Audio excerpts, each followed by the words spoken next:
There has been a lot of talk in social media and in other public platforms about the fact that the makers of the Covishield COVID vaccine, AstraZeneca, have filed in a court in Britain that the AstraZeneca Covishield vaccine causes extremely rare, serious adverse events of blood clots in various parts of the body, particularly in the brain.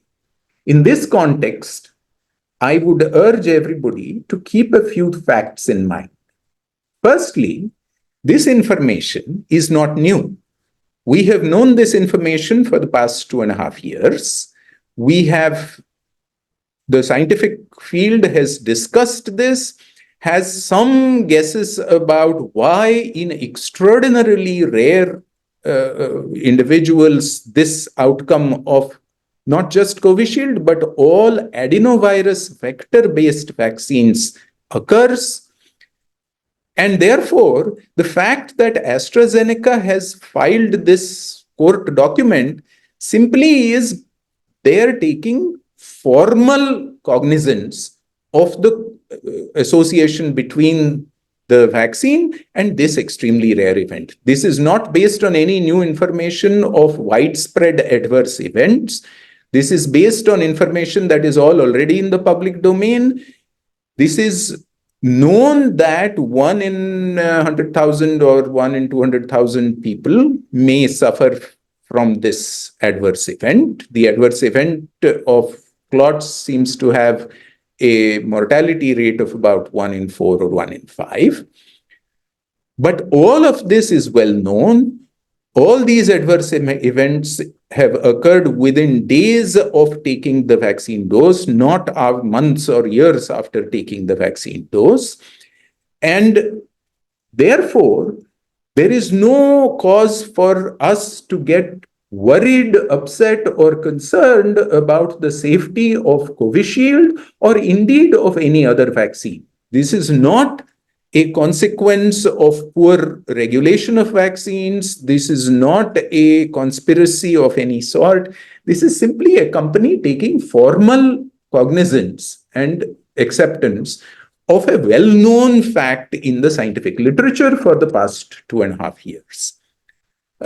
We must keep in mind that COVID itself can cause this kind of clotting. COVID disease itself can cause this kind of clotting and can lead to death. And vaccines have prevented serious disease and death due to COVID in very large proportions of people. This is not to do with any new safety-related risks or otherwise to do with this vaccine. It is true that the mRNA vaccines don't seem to have this side effect, such as the Pfizer vaccine or the Moderna vaccine. They also have other similarly rare side effects, such as inflammation in the heart, but those are equally rare of 1 in 100,000, 1 in 200,000.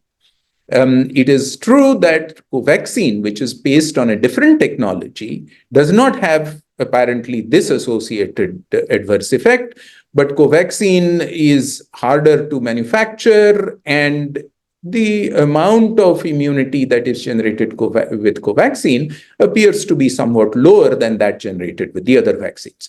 So all vaccine platforms have some advantages and some disadvantages, and we need to be careful, sober, and cautious in evaluating these. Vaccines are safe. Finally, just to put that idea of the extent of risk in perspective, we all know people who are allergic to various foods. We all know people who are allergic to peanuts, and peanut allergies can be life-threatening. And the frequency of people with peanut allergies is much higher than the frequency with which Covishield has been associated with this particular side effect. This is not to say that we should stop eating peanuts. This is not to say that we should stop taking vaccines. This is to say that we should look at this information carefully, cautiously, rather than letting ourselves be carried away with rumors and conspiracy theories.